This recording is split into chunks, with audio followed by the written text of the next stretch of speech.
स्वागत है आप सभी लोगों का हमारे YouTube channel star GS hub में। हम लोग अपने इस चैनल के माध्यम से इतिहास विषय पे बातचीत कर रहे थे और इतिहास विषय में स्पेशल हमने आप लोगों को जो पढ़ाया था वो बताया था 16 महाजनपद के बाद मगध साम्राज्य के बारे में। तो जो मगध साम्राज्य के बारे में हमने आपसे चर्चा किया था इसके पहले, इस मगध साम्राज्य में हम आपको हर्यक वंश से संबंधित सारी मुद्दों पे बातचीत कर चुके हैं। आज की जो मेरी क्लास चलेगी वो चलेगी शिशुनाग वंश पर। आज की मेरी पूरी क्लास शिशुनाग वंश पर रहेगी और नंद वंश पर चलेगी। नंद वंश तक यानी शिशुनाग और नंद वंश को आज हम लोग कवर करने वाले हैं। नंद वंश के पतन के बाद हम लोग देखेंगे, इसके पतन के बाद देखेंगे भारत पर विदेशी आक्रांताओं का आगमन होगा। यहीं से उसकी पृष्ठभूमि तैयार हो जाएगी।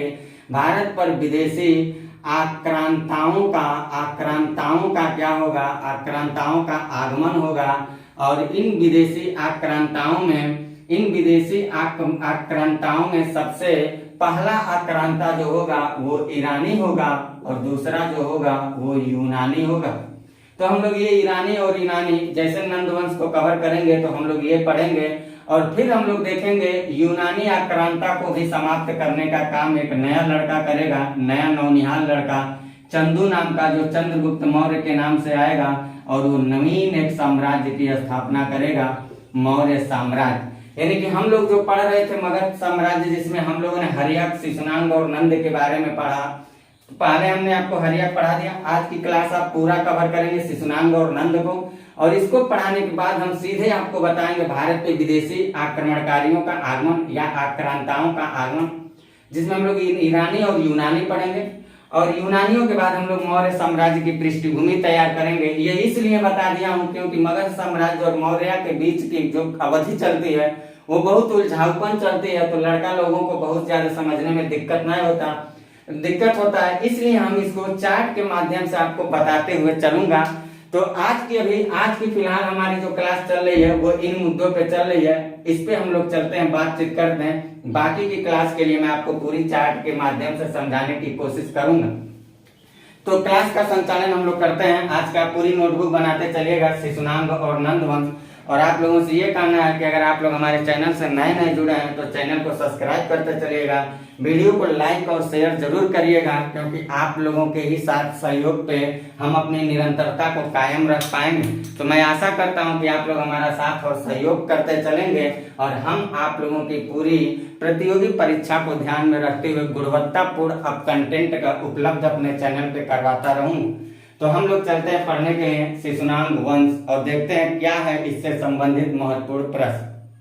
अभी जो हम लोग लेके चल रहे हैं जिस वंश परंपरा के बारे में हमने आपको पूरा अभी बताया है, वो है आज का जो हम लोगों का शिशुनाग वंश। उसमें हम लोग देखते हैं शिशुनाग वंश जो है, शिशुनाग वंश के अगर संस्थापक की हम बात करते हैं तो शिशुनाग वंश का संस्थापक शिशुनाग ऑलरेडी था। और ये शिशुनाग जो था ये हर्यक वंश के अंतिम शासक नागदशक की हत्या करने के बाद गद्दी पर बैठता है और अपनी राजधानी वैशाली को बनाता है। यानी कि शिशुनाग वंश का संस्थापक शिशुनाग जो था वो वैशाली को अपना राजधानी बनाता है। इसने अपने जीवन काल में कई छोटे बड़े सफलताओं का सामना किया है, जिसमें सबसे बड़ी सफलता जो बताया जाता है इसका वो था अवंती की जीत। अवंती राज्य को जीतने का इसने काम किया था, जो इसके जीवन की सबसे बड़ी सफलता मानी जाती है। हालांकि अगर हम लोग देखते हैं मगध साम्राज्य की बात करते हैं तो मगध साम्राज्य पे शासन करने वाले चाहे जितने वंश परंपरा है, मैंने इसके पहले की क्लास में बताया भी कि 3 आए थे। पहला हर्यक वंश था, दूसरा शिशुनाग और तीसरा नंद वंश था। तो जो हर्यक वंश था उस हर्यक वंश से संबद्ध रखने वाले राजाओं के बारे में मैंने पूरा बताया। हमने बताया आपको शिशुनाग वंश से भी संबद्ध बस इतना ही परीक्षा के दृष्टिकोण से है, और नंद वंश से कुछ ऐसा है। यहाँ बहुत ज्यादा टीचरों की कहानी और प्रवचन इधर उधर सुनने की कोशिश मत करिएगा, जहां तक मेरा मानना है, क्योंकि प्रीवियस ईयर पेपर जब आप उठाएंगे तो आपको लगेगा कुछ इतना ही दूरी से, अगर इस टॉपिक को टच करेगा एग्जामिनर तो कुछ इतना ही दूरी से आपसे सवाल पूछेगा, आपके हाथ में है। आप खुद प्रीवियस ईयर पेपर देख करके कमेंट करके हमें जरूर बताइएगा। तो शिशुनाग से संबंधित ये बात आप याद रखिएगा, संस्थापक के रूप में था, वैशाली को अपनी राजधानी बना रहा है और सबसे बड़ी सफलता अवंती की जीत बताई जाती है। इसके मरने के बाद इसका पुत्र और उत्तराधिकार के रूप में जो गद्दी पर बैठता है वो कालाशोक था, जिस कालाशोक को इतिहास में काकवर्ण के नाम से भी जाना जाता है। ये कालाशोक राजधानी जो घोषित करता अपना वो पाटलिपुत्र को करता है, और ऐसा बताया जाता है कि इसी के समय द्वितीय बौद्ध संगीति का आयोजन कराया गया था। ठीक इसके पहले हम लोगों ने जब हर्यक वंश पढ़ा था तो बिंबिसार का पुत्र और उत्तराधिकारी अजातशत्रु के बारे में हम लोगों ने देखा, वो पहली बौद्ध संगीति का आयोजन करवाया था राजगृह में। ये दूसरी बौद्ध संगीति का आयोजन करवाता वैशाली में द्वितीय बौद्ध संगीति का आयोजन ये करवाता है। इस वंश का जो अंतिम शासक था वो नंदीवर्धन के रूप में बताया जाता है। शिशुनाग वंश से संबंधित कोई बहुत बड़ी खास उपलब्धि हम लोगों को नहीं दिखेगा। शिशुनाग वंश का पतन जैसे हो जाता है तो उसी के जगह पर एक नई वंश परंपरा की शुरुआत होती है, वो था नंद वंश, जिसका शासन काल 344 से 322 ईसा पूर्व के आसपास बताया जाता है, और संस्थापक के रूप में महापद्म नंद को बताया जाता है। जो महापद्म नंद था, इस महापद्म नंद को अगर देखा जाए तो भारत के इतिहास में शासन करने वाला पहला शूद्र शासक के रूप में था, और एक राट शासक के रूप में भी इसको बताया जाता है।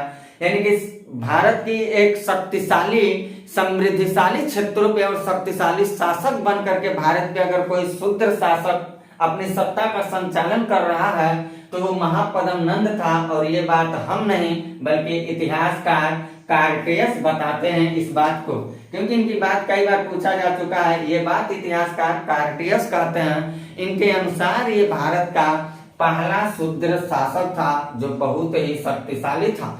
और इस बारे में ये इसलिए कहा जा सकता है क्योंकि इसका प्रारंभिक नाम जो दिखाया जाता है, वास्तविक नाम वो उग्रसेन तो था ही था, लेकिन पुराणों के हिसाब से इसको सर्वछत्रांतक कहा गया है और अपरो परशुरम कहा गया है। इस शब्द का मतलब ये होता है सब क्षत्रियों का विनाश करने वाला भारत का शक्तिशाली शासक।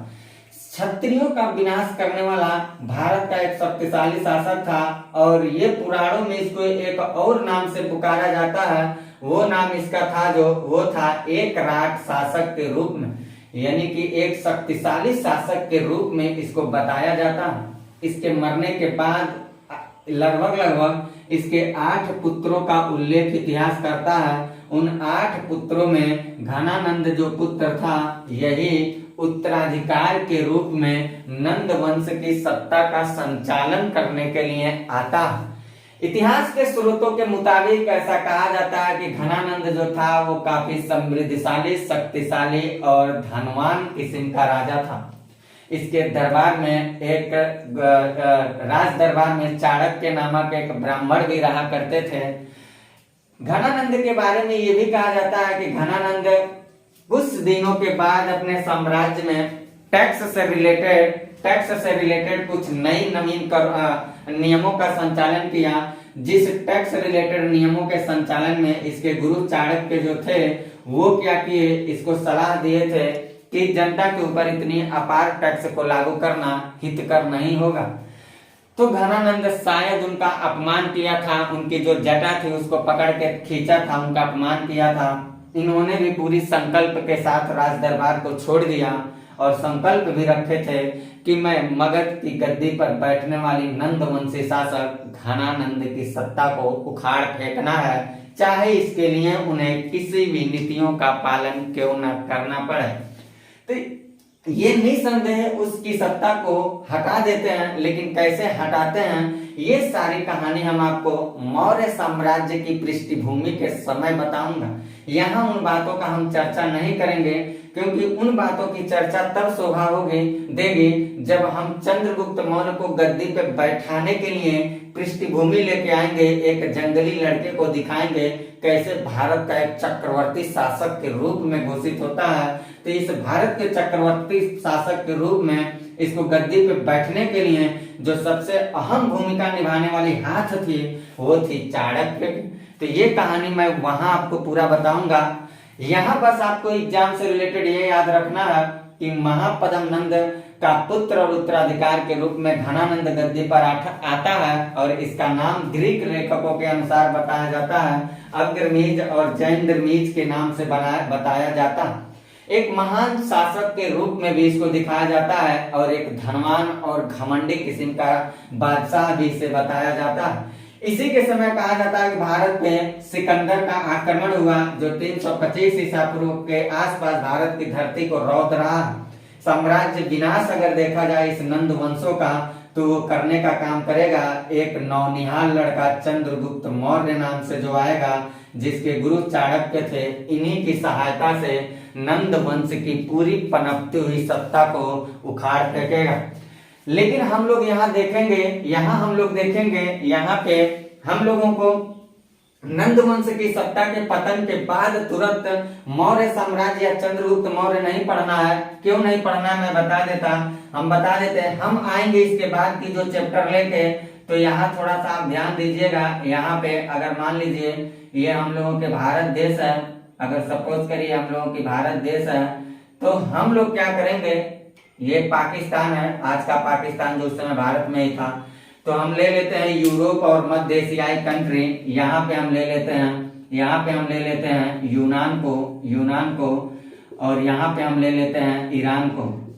इसी के शासनकाल के समय हम नया टॉपिक जो लेके आएंगे वहां पे ये बताएंगे कि भारत की धरती पे सबसे पहला विदेशी आक्रांताओं का आक्रमण शुरू हो जाएगा और वो विदेशी आक्रांता जो होंगे वो रौंदने के लिए चलेंगे भारत को। और वो विदेशी आक्रांता होंगे, कौन होंगे, तो आप कहेंगे ईरानी होंगे, पारसिक होंगे।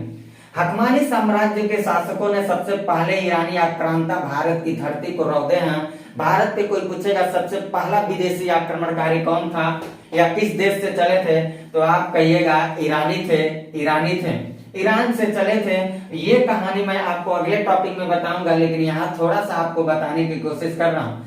ये ईरानी जैसे भारत की धरती को रौंदने की कोशिश करेंगे, ये बात यूरोप महाद्वीप के यूनानियों को पता चलेगा और यूनानियों में सबसे समृद्धिशाली और चमकती हुई उस समय जो सत्ता थी वो सिकंदर के हाथों में थी। सिकंदर ने यूनानियों की इस बढ़ती हुई कदम को देखते हुए आएगा और ये आकर के यहाँ अर्वेला के युद्ध में क्या करेगा, ईरानियों को पराजित कर देगा और इनकी सत्ता को हटाने के बाद इनका अस्तित्व खत्म कर देगा और स्वयं सिकंदर भारत की धरती को रौंदने के लिए चलेगा। तो ये कैसे आता है, तो भारत पे क्या होता है, यहाँ थोड़ा डायमेंशनल चलता है। एक तरफ मैं अगली टॉपिक लेके आऊंगा तो एक तरफ बताऊंगा भारत की धरती पे घनानंद रहेगा, दूसरी तरफ बताऊंगा ईरान से लोग चल के आएंगे और तीसरी तरफ बताऊंगा यूनान से लोग चल के आएंगे। इन दोनों में यूनान में संघर्ष होगा, फिर यूनानी भारत आएंगे और भारत में आने के बाद चंद्रगुप्त मौर्य का क्या एक्शन होगा, ये सारी कहानी मैं आपको अगली क्लास में बताऊंगा। अभी आपको बस इतना जानना है, हर्यक वंश चूंकि हम आपको मगध साम्राज्य चूंकि आपको हम पढ़ा रहे थे तो उसमें हर्यक वंश हमने एक टॉपिक आपको कवर करके दे दिया था।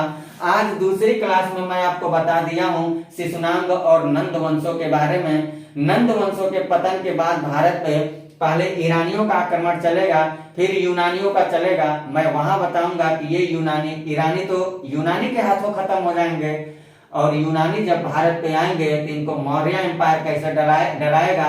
और यहाँ बिहार में बैठा हुआ शासक जो होगा घनानंद, इसकी सत्ता को उखाड़ फेंकने के लिए एक मासूम नौनिहाल कैसे भूमिका निभाएगा, ये सारी स्टोरी हम आपको अगली क्लास में बताता हूँ, अगले लेक्चर में। तभी तक के लिए आप इतनी बातों का ले सकते हैं स्क्रीनशॉट, इन सारी बातों को ले लीजिए स्क्रीनशॉट। ये वो महत्वपूर्ण बातें इस टॉपिक से रिलेटेड जो आपके हर एग्जाम से रिलेटेड, कंपटीशन एग्जाम से रिलेटेड, हर प्रतियोगी परीक्षाओं के लिए काफी लाभदायक है।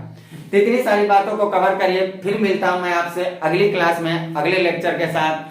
तब तक के लिए लेता हूं मैं आप लोगों से इजाजत। चैनल को लाइक शेयर सब्सक्राइब जरूर करते रहिएगा, क्योंकि आप लोगों के साथ और सहयोग पे ही हम अपनी पूरी उम्मीद भरी बुनियादी को लेकर के तत्परता के साथ तभी समर्पित रह पाऊंगा जब आप लोग हमारा भरपूर समर्थन करते चलेंगे। तो चैनल को लाइक शेयर सब्सक्राइब करते चलिएगा। तब तक के लिए लेता हूँ इजाजत। Bye, best of luck.